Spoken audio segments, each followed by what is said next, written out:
Salam qadırlı topardaşlar, Instagramdaşlar, mərli ildeşler.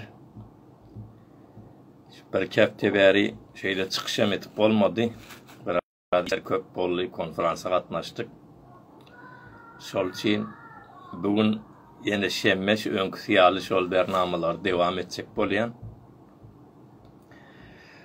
Büyedek daha dem etip olmadı. Öngünün afişçağa zatça yaratıyorduk da o da kompüterde ve kıyınçılıkları olan olmadı. Yani bugün şol Türkmen sözü vardı. Türkmen sözü vardı. Emişe sorak ediliyor. Şonusuna duracak bolyan. Görünüyanlar da elbette görünüyan bolmalı. Türkmen sözünün gelip çıkışı, manisi, nereden geliyor? Şol vardı. Käbir soraklar geliyor. Şolary men türlü alimlerin fikirlerini, sözlerini şeýle aktarjak bolýan. Ýöne gürünler arasynda eger siziň pikiriňiz bolsa, olaram alyp bilersiz.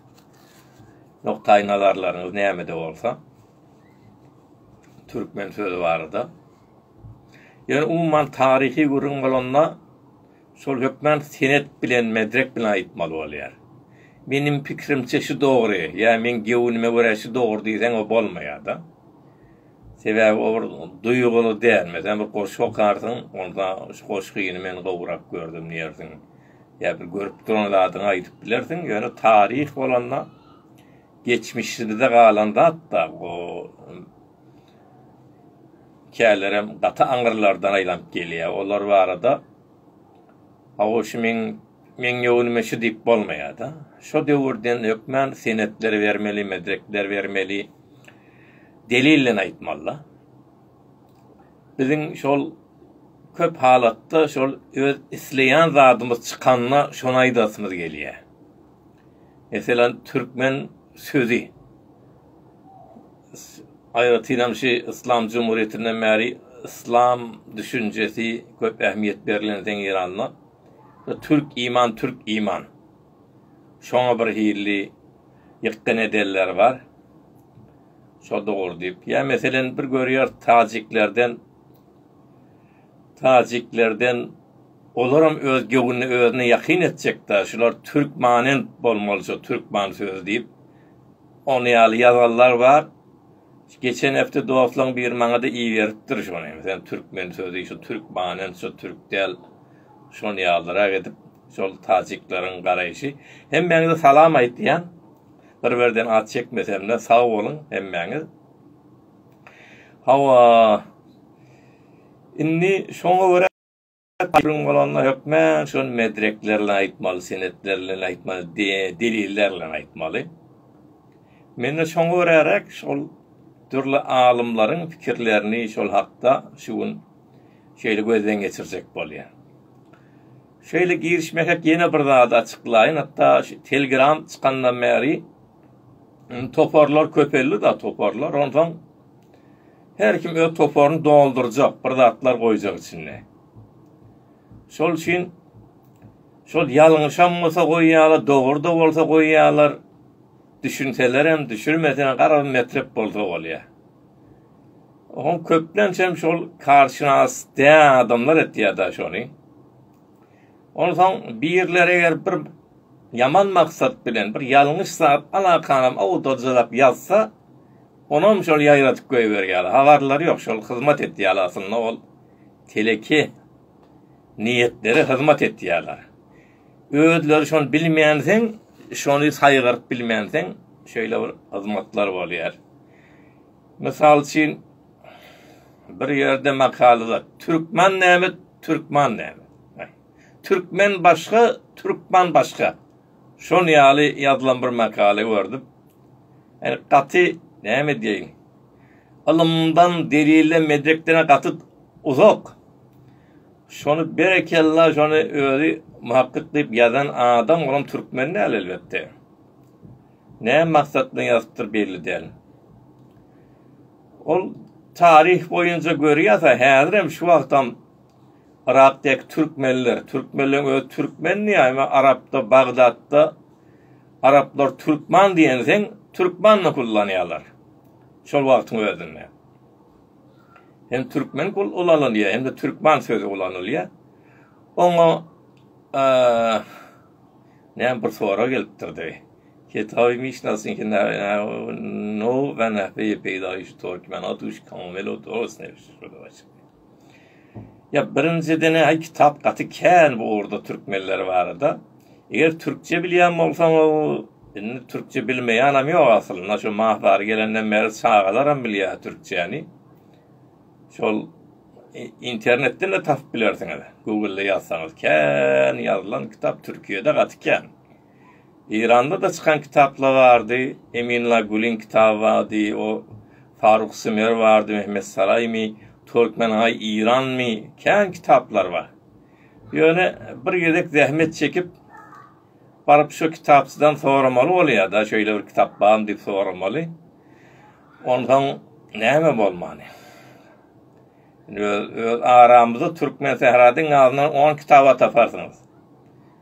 Türkiye'ye gelsen Türkiye'nin öz şol anırsı Türkmen öz. Türkmen marda kat kitap ken şol için. Yankı Türkmenli başka zat etsek boluyorlar da yanlış da. Eğer şu vakit mesela ne şol dengizin kenarına oturarlar Türkmenliyle, o Türkmanliyle bir ne ili maskararak bir fikirler. Bu zatlarda antartsak şu vakit görüyorlarımız Suriye'dekiler biz Türkmenli mi yazıyor? Araplar Türkmen diye. Onu tamam. Bu diniyalardan geçeyli. Türkmenin arasında bir tire tayfalar var da. Salları var mesela. Salları vardır. Bayındır vardır. Ondan bizim vardır. Hepsi Azerbaycan'da varsanız tire tayfalar var. Ondan Türkiye'ye gelsen ne var? Hem öz familiyinde düyücü de ken şu yerde deveci diyorlardı. Ondan Yomut'ta ken, hemmesinin Kınık'ta ken, şolar görenden sonra oturup onu Türkmen demekte katı daştan geliyor da. Daştan aylanıyor. Hiçbir irtibatı yoktu. Şol tayfalar şu yerde var. Ondan diller de görüyorlar bu Türkiye'nin falan modernleşiptir da bir dil. Käbir zatlı qara şol Türkiye halklarının arasında biraz rahat edecek boluyorlar. Fasılatmalılar. Azalık birbirine uzaklaştırmalı. Sebebi Türk dünyası birbirine yakınlaşıp bir uldurak güç olası geliyor.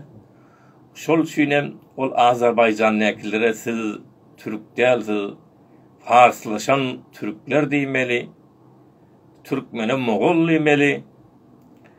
Ondan o da o Türkmen bu Türkmen demeli qara birbirinden şonu tafavutlaştırmalılar görürüm.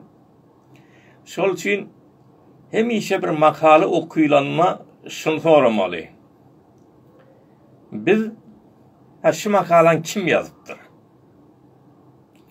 Yalan ondan bundan yığınlaştırıp karar koyup durmu ya da bir başka niyetlerini yazıp durmu ya da şunu yazan adam doğrudan şu orada zahmet çeken bir mutakassis mi ömür şu orada doğru niyetle yazıyor mu? Şunu bilmeyla, şunu bilmeyen karar elime bir mektep düştü telegramda da toporumda da zat yok deyip onu yerime oturmalı da ol sen toporunu doldurur yani halkıma da ziyan yetiriyor. Yaşların bilgi malumatlarına ziyan yetiriyor. Şol üçin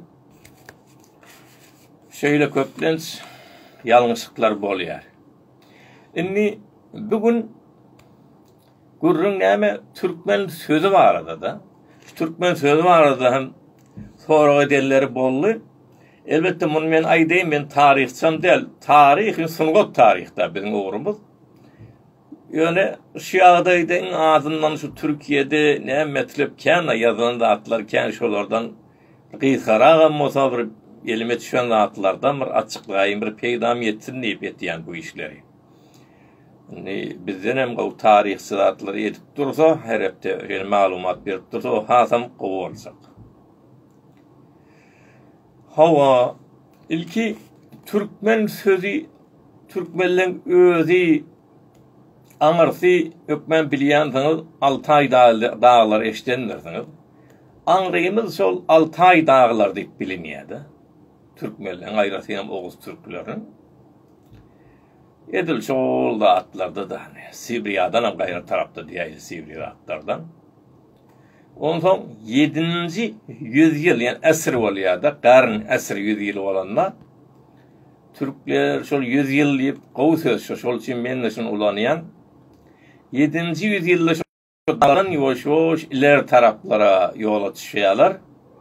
Moğolistan taraplara, ondan hem Orta Asy'a, sonra 10-njy garnya yüzyılda da bilýäňiz İranla Selçuklu imparatorluğu gurulýar. Şo Selçukluda birinji edip Türkmen ady bilen döwlet kuran millet şo Selçuklular. Türkmen hem şolara Selçuklu Türkmenler diýilýärdi öz wagtynda da. Bu kısaca Türkmenin nereden gelip çıkışı barada söze geçer bolsak, sözde kendi atlar var, görüşler birbirinden tapawutly. Mesela bir-birden şolar sanap geçecek bolsak, Türkmen, men Türk manysynda alanlar var. Näme? Çyn Türkmen, asıllı Türkmen, men, Türkmen. Şonu anlatacak bolýar diýerler var. İkinci meselen tir keman diýen bar maňa? Tir ve keman, Türkmen. Buna aýtýarlar köplen Tajik taraplar, Fars taraplar bolmaly, tir keman diýen. Türkmanent diýen bar ýene de şol aýratyna şo Fars taraplar garaba Türkdel, Türkmanent diýe ýöne olaram oňam hikaýesi bar, olam bir medrege aýtýar olaram. Ona açıklayacak. Yine Türk iman maşol Türkler Müslüman bolandan sonra iman getiren Türkler deyip onu Almanya'dan yerler var. Yine Türkaman var. Koca Türk, büyük Türk. Şular bir manilarına deyip geçecek bolýan şu yerde. Birinciden Oğuzlar bilýäňiz, Oğuzlar bilen Türkmenler deyip bile geçýärler. Şu iki mani, iki birrek şoň. Aňarsy biraz edil bir bolmasa da şu tarihte 19-njy ýyllardan 10-njy ýyllarda kitaplarda şol çeşmelerde şol Türkmen Oğuzlar, Oğuz Türkmenler şonu ýaly geçýärdi. Oğuz bilen Türkmeni bir manyda alýar şol üçin. Oğuzam şol biziň inancymyza görä Oğuz hanyň oğullary, Oğuz hanyň oğuldan dören onuň 6 oğlu var. 6 oğluna her gaýsy 4 oğul, 24 tiri taýfa şol zat bolýar da çykýar şondan. Şol meselan biz şu wagt İrandakiler köplenç Salır tiresinden, Salurhan. Şu wagt edil şu wagt ýaşaýan wagtymyzda bir tiri taýfa bar, Salır ady bilen şu wagt dewam etýän nesilni. Yani Sarax'ta oturýarlar Türkmenistan'da ya Türkmenistan'da oturýarlar Salır ady bilen. Bir tarapdan hem şu Salırlar näçe gola aýrylýar şaha. Oňam biri ýomut, bir teke şonu ýaly ersary bar. Ýöne göklen şol teke ýomut şolar zatdan Salır diyen oğlundan, artığından aslında Oğuzhan'ı. Ondan zaten Gökliler de Kayı'dan geliyor. Selçuklar Kınık, Kayı, Avşar, Salır, şu 24'ün içinde. Ondan sonra bunun öz şahı oluyordu. Ama şu şahıların içine yeri ayankı bizim yomut diyen teki diyallarımız. Nohurlu var. Ne olur aşağıdaki şakaların içinde. Asıl o zatlar sanacak bolsak, ol biraz 24 tane olan son rahat diyor. Ben ona geçip geçeyim. Mesela oğuzlar aslında 2 rada ayrılıyor da. 2 diyse bozoklar değil ya da 3 oklar. O bozokların içinde hayta oğullar var. Günhan, Ayhan, Yıldızhan. 3 oklarda kim var? Gökhan var, Dağhan var, Denizhan var. Sonra Günhan oğulları Dayı, Bayat. Ve şonu mengideş Ayhan'la mesela Yazır var. Yine de Yaralı var. Yıldızhan'la Avşarlar var. Kırkın var. Kırkın ya. Gökhan'la yine Bayındır var. Bayındır mesela bizim aramızda da var Bayındırlar. Dağhan'ın oğlu Dağhan mesela biz teke yomut diyenimiz Dağhan'a var yalnızı. Salır'ın oğulları. Salır var, Eymir var. Denizhan'la da İğdirler var, İğdiriler kümmette. Görüyen hepsi şol Tirife, Taifa, Oğuzhan'a var ya da. Bu da bir kısa malumat diyelim. Şimdi şol sözlerde aytışmayalı her kimin bir danışıp alımdan tapavutlu görüşleri var dedi. Şolara geçecek bolaylı. Şimdi birinciden Türkmen sözü 8. yüzyılda salam aytýan doğulan hemmesine salam olsun. Ama bir-birden at çekmeye köp sağ olun. 8. yüzyıllarda käbir yazışmalar bolýardy devletler arasında. Şolna Türkmen sözü geçýän eken. Türkmen sözü. Mesela Türkiye devletlerle başka Çin ya başka Günmatardaki devletlerin arasında yazışmalar, hat yazışıp olanla Türk sözü şolna geçipdir. Türkmen sözü geçipdir. Türkmen sözü. 8. yüzyılda. 7. yüzyılda ondan 100 yıl öňe Türk sözü de ortaya çykýardy. O takbarmayan men Türkmenle gitdiň. Mesela Türklerin Göktürk diýip imperatorluk kurýarlar. Yani 8. yüzyıldan söz etýäs. Indi musulman, Türklerin musulman boluşy, Türkmenlerin hatsan 9. yüzyılda. Arada näse tapawut bar? 100 yıl var. Demek, häzir musulman bolmakada Türkmen adı geçýänmiş. Şondan söz eden alimler var yani, Türkologlar. Şeyle çıkarýarlar ara. Şol üçin hem Türk iman şeyini zadını kabul etmeýärler, reddetýärler. O iman getirmekten öňüm Türkmen diýilýän eken. Ýöne şol Türk iman diýip şonu şol düşünjäni orta atýarlar. Meselen kimler onan biraz açıklaýalım. Sen Ibn Kesir diýen alim var. 14. yüzyılda yaşaptır. Suriyeli aslına, müfessir, tarihçi. Yani on yaşan devri 14. yüzyıl olanına o Türkmenlerin musulman oluşu 9. yüzyıl olanına arada 500 yıl tapawut var. Demek edir şu devirde yaşamanlar. 500 yıl sonra yazılandı. Şol için yanlış bolmagy mümkün. Yine de bir görüşe göre, manza göre, şankı İbn Kesir bir de Ayni diyen bir Fars muhakkik var. O da şol Türk iman üstünde durup geçiyor. Yani Türkmen demek Türk iman, sonra Türkmen bolýar, sonra Türkmenlik şöyle anlaş var. Ama yine de başka edil şon tersine aydallar ama Türk iman değil, terk iman. Terk iman. Doğru tersi olup duruyor.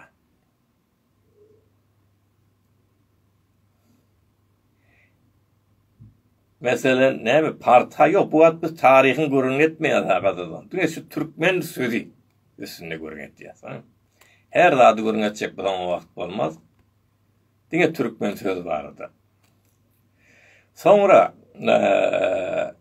terk iman deyişlerine ahili olan Türkler büyük tanrı anlayanlar, şaman, dillerini terk edip musulman bolupdurlar. Edil on karşı noktasında.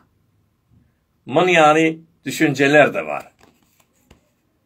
Edil şol alımların arasında yine de şeyle kafirlerini yine Türkmen mesela Fransalı var, Türkolog var, Cindeni. Türkmen demek güýçli Türk'tir manysynda alypdyr. Aslı Türk yönü güýçli, öz ve öz diýerler Türkler. Asıl Türk manysynda alýar. Fransalı Türkolog Cindeni'nin fikri bu. Yine de Kâlerem zada deyin yerler. Kaşgarlı Mahmud'u bilýäňiz, Türkmen sözlüktir. 1000 ýyldan gowrak şol ýazylan sözlük.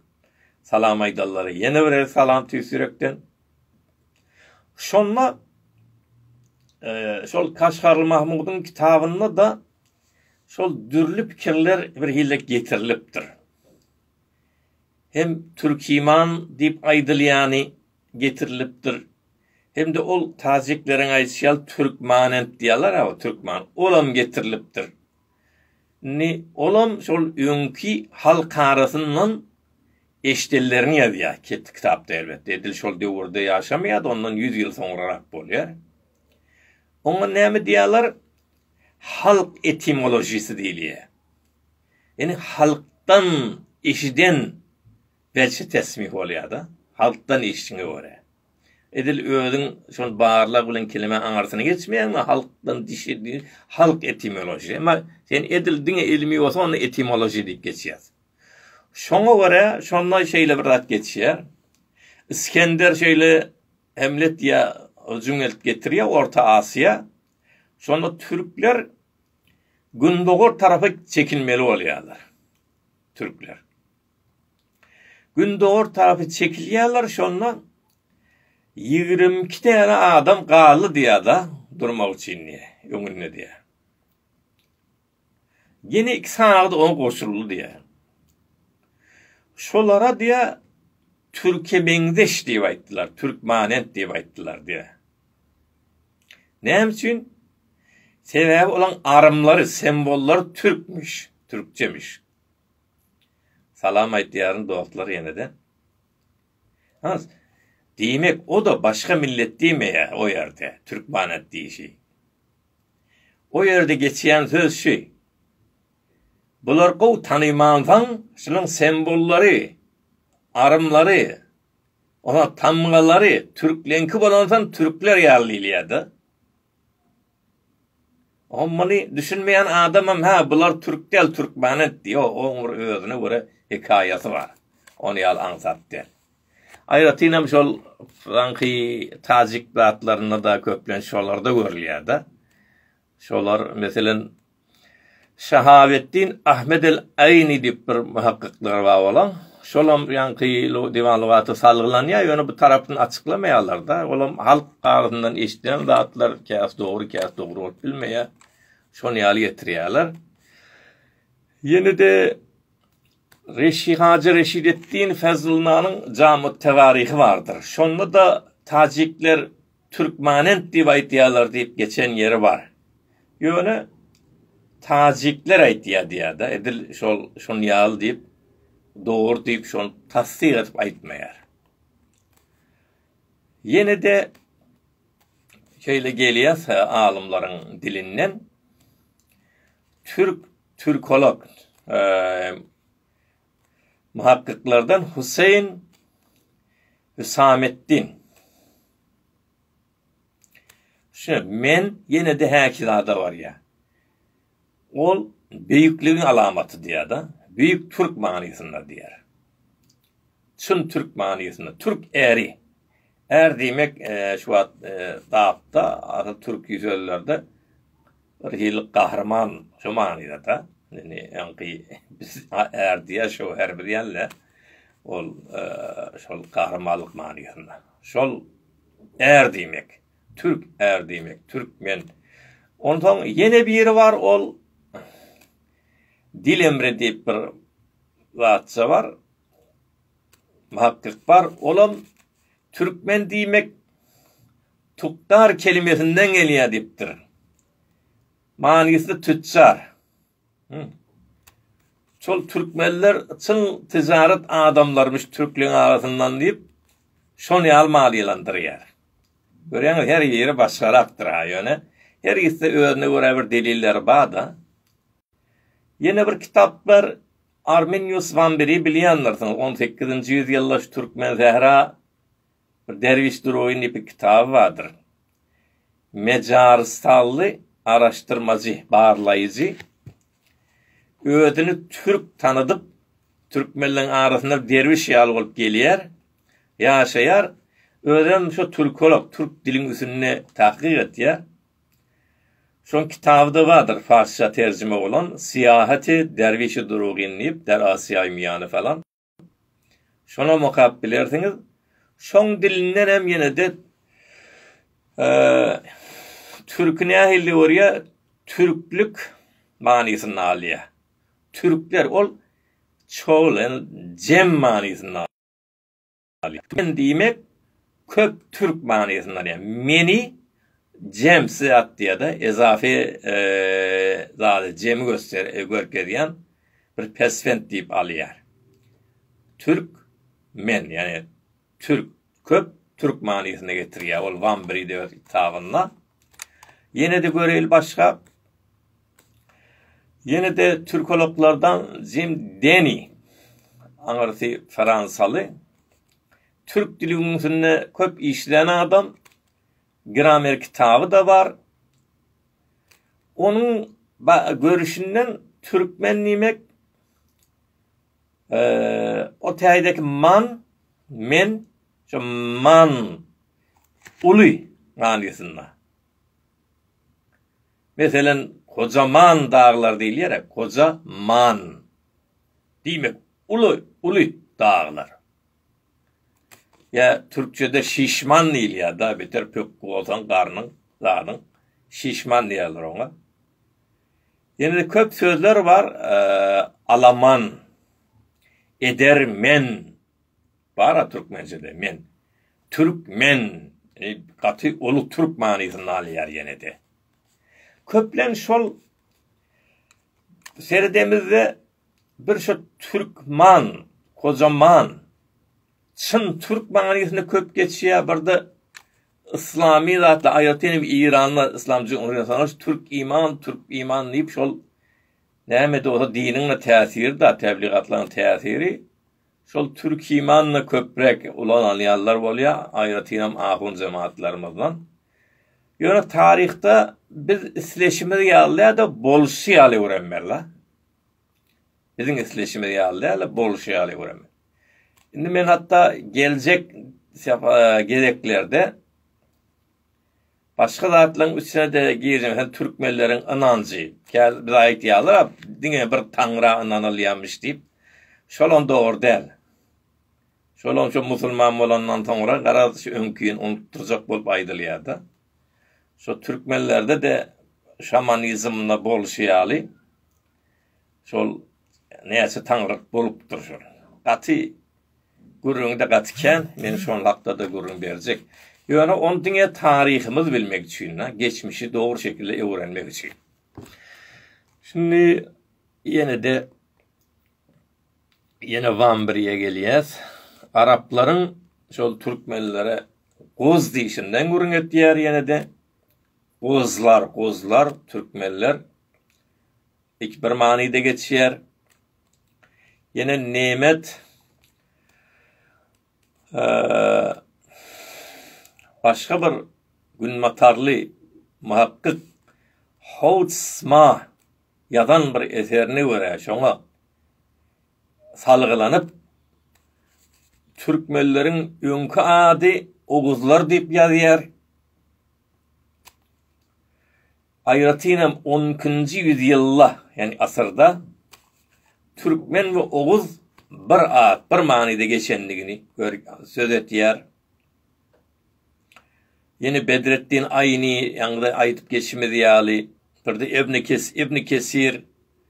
Bir de İslam muhakkiklerinin yine kim madi el-Mukaddesi. Şular Türkmenin şol Türk imandygyna inanýarlar, şondan söz etýärler. Oğuz bilen Türkmenin birdigini, ýani Türkmen sözde şondan gelişinden söz edilýär. Yine başga näme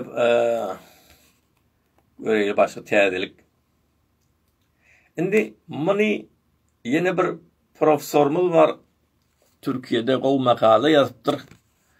Şoň bir tehlille var da, şonam bir zat edeýin size. Şu yerden İbrahim Kafesoğlu ýalarda, Profesör Doktor İbrahim Kafesoğlu'nun bir tehlili var. Indi siz şu wagt köp zat eşitdiňiz. Türkmen, Türkmanent. Türkmanendi köplenç tazikler, partlar bollandy. Türk iman, köplenç din adamlary, muhakkikler. Türkaman, Türkmenle köplenç günmatarly muhakkikler, türkülükler, köplenç Türkamani bulanýarlar. Indi şu İbrahim Kafesoğlu'na zady wa şeýle gurrun makalasyna Türkmen sözüni on aýdyşyna göre biziň şu wagtky Türkmenni bilişimizden öňerti Doğu Türkistan, Gündoğur Türkistan'da yaşayan halk Karluklar. Uygurlar vardı, Karluklar var o wagtda. Şu Karluklar şolara aýdylýan eken. Türkmenli. Yani Oğuzlar değil. Biz Oğuzlardan nesli, olar Karluk Türkleri. Karluklar Oğuzlardan öň Karluklara aýdylýandan şol Çin'deki çeşmelerden rahat berýär, delil getirýär. Bir şunu aýtýar, bir de Türk imam boljak bolsa diye, onunla diye 9-njy ýüzyıldan soňra şol Türk iman diýip söz etmeliler. 8-nji ýüzyılda ýazyşylan hatlarda Türkmen sözü geçipdir diýer. Demek musulman bolmaklarından öňerti. Yine de bu soru orta atýar. Eger Türkmenler her kim musulman bolanna oň Türkmen diýiljek bolsa, näme üçin Türkmenlerden soňra musulman bolan Türklere musulman diýilmeýändir. Misal üçin Kazaklar diýeýlik. Soňradan musulman bolýarlar da, ýani 3-4 ýyl bolýar. Olara da Türk diýär. Ondan öňen başga milletler ýani zatlar ba, hemen Kazak diýip ýakyn görýän aýdady. Olara näme üçin aýdylmaýar diýen, sonra o ara diýer. Diýmekdiň musulman bolanlar üçin dälýär. Munyň aýdyşyna görä Karluklara aýdylýar şu oğullardan öň. Ýöne näme üçin Karluklara Türkmen diýilýär, ona açyklap berýär. Birinji sebäbi şunu açıklamak gerek. 7-nji ýüzyylda asyrda, yani 100 ýyl garyn. Türkmençe asır diýilýär, farsy garyn. Türkiýede 100 ýyl diýilýär, şol üçin ulanýar.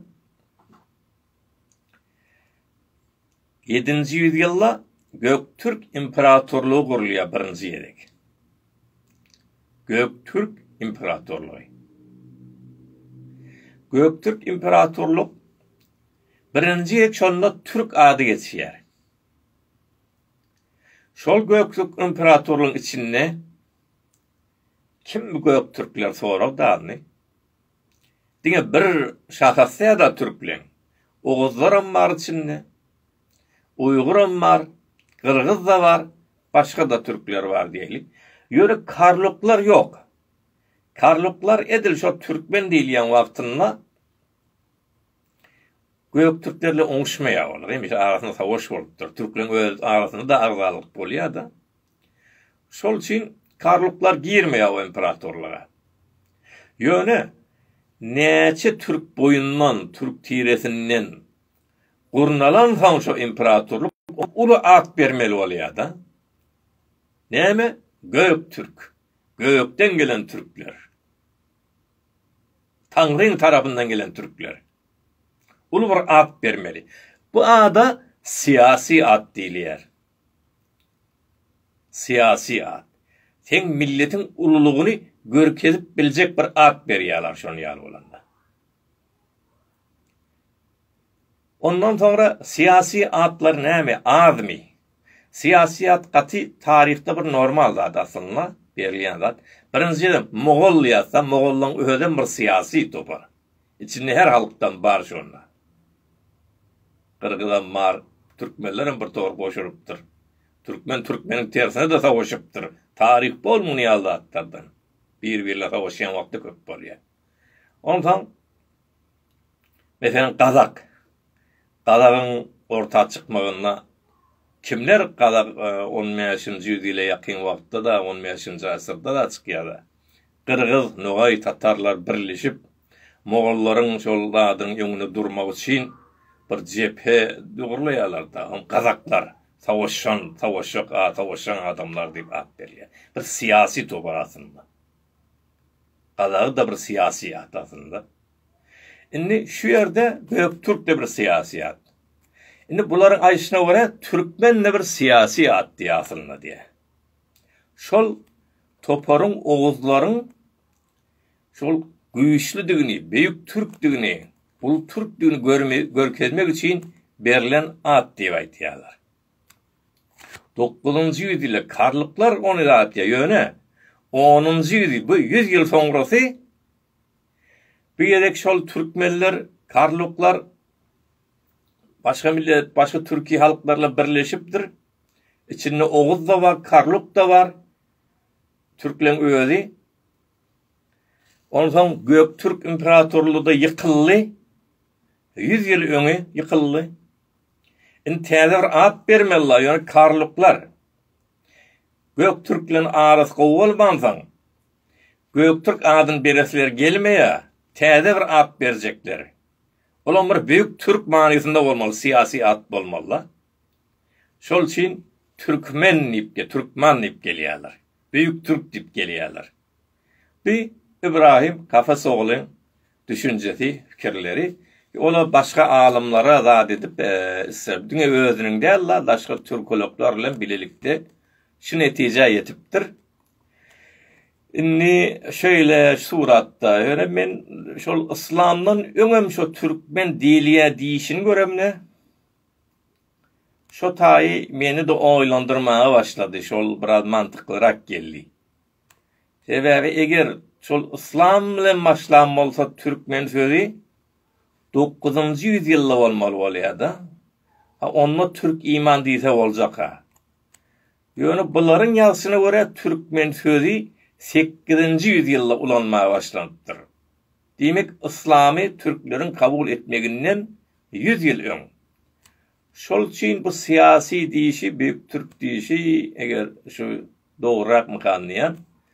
Yine de bolsa men öňaýyşym ýani tarihçi däl, men niýetim şol alimlaryň fikirlerini, görüşlerini, düşünjelerini şeýle saýlap size yetirmek, bir azyk tenegem bolsa halkynda peýdaly bolmak, ýalňyş düşünjeler bar bolsa inşallah ony gowrak bilýärler, açyklarlar, aýdarlar. Men ele geçiren dağıtılan fikirler şular boldy da. Hawa sağ bolsun, ýaşasyn Türkmen, Türk ýyllar diýip köp sağ bolun. Hem meni sağ bolun men diňýäniz üçin. Sonra bolsa men hyzmatda. Bolmasa da Allah tapşyryr diýerdi.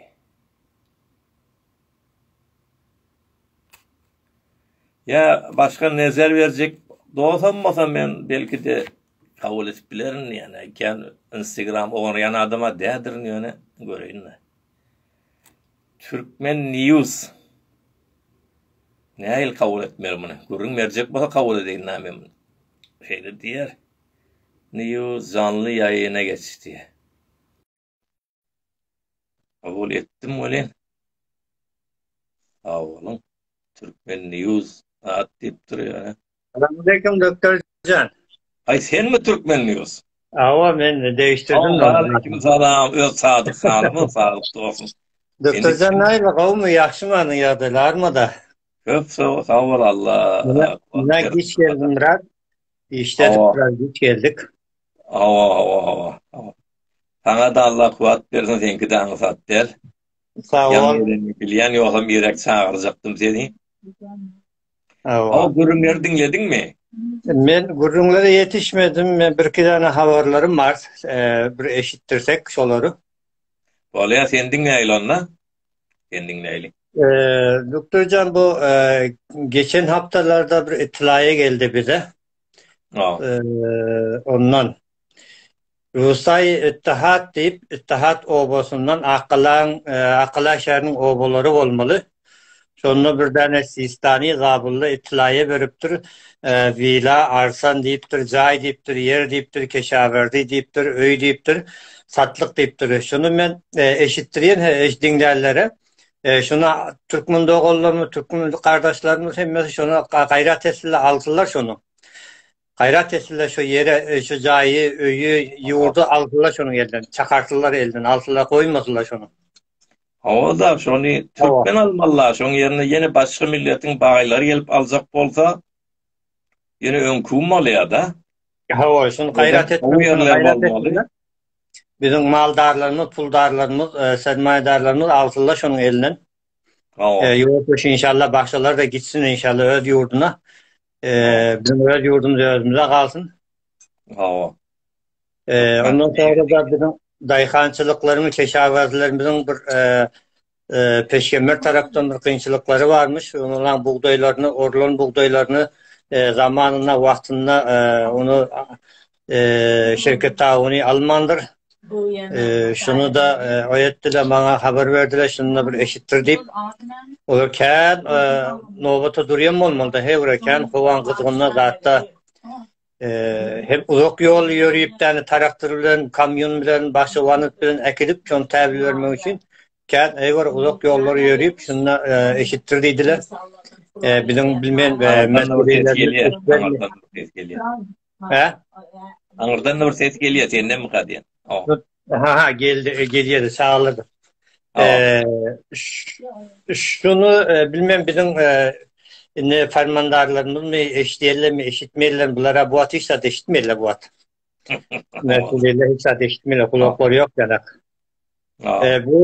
Bunun İran'da köp şehirlerimizde aygora oldu, itirazat oldu, etisabatlar oldu. Tehran'da, Abadan'da, Şuş'ta, Tehran, yine Tehran'da, Yezd'de, Huzistan'da, ondan sonra İsfahan'da, Nurabad'da, Hurramabad, Kerman, Irak ve köp şehirleri biz adını bilmek. Heyvara bunun şiddet oldu. Hem itiraz hem etisap oldu. Bizim milletimiz eşdeğerler, onlar da gayret etsinler. Barcak yer şöyle. Endi Akkaladan Doktor Gani Onu da yazdım bunu saldım. Ay Doktor Gani da bana onu bir peyam verdiler. Allah rahmet eylesin. Allah rahmet eylesin. Elli rahmet çekip Şura'da deyip, yani Şura'nın içinde deyip. Allah rahmet eylesin. Cennet olsun. Akkala şehrinde tebabet edip dururken rahmet çekip dur, köp onun meriler onun elinden derman olup dur, şefaat alıp dur onun sebebiyle. Allah onun cayini cennet etsin, Allah rahmet etsin. Dünya şu da bir yerde başlap bir yerden sona veriyen yönü yaxşı ak koymalı. Doktor Gali'ye. O özünün yaxşı zat kalmalı oluyor. Özünün yaxşı zat kalmalı oluyor. Yaxşı zat kalmasa sen pur olursun. Doktorcan başka bizim bir diyecek zatımız yok. Yani üç köşük bir başka bir zatlarımız yok. Köpbegenlik sağ ol bize veren o fırsatlarının, vaktlarının. Terazatı tüyü Türkmen Zehrani mişe diye. Valla buna yiyecek bazat yine bir saat görülüşmeli bulasın. Bu gurrun kem oluyor da bunun bu at. Kem oluyor. Onda da bir fırsatta girer bu hafta. Sağ sözüm arada sonra olsa alaylı. Onda da nihadır beterem ağır olmasın bizim failimiz. Ruhsat dileyen onu yarata. Böyle doktor sağ oturun sağlıklı görüşürüz. Sağ ol Tanrı yalkasın seni giyicilerge moza koşuldun. Yine sağ ol. Böyle doktor. Onda nikef terçelli. Allah tavsiye ederim. Hemen Allah tavsiye ederim. Sağ oturun giyeceğiniz hayırlı olsun. Olya. Onu sendir ya sağ ol.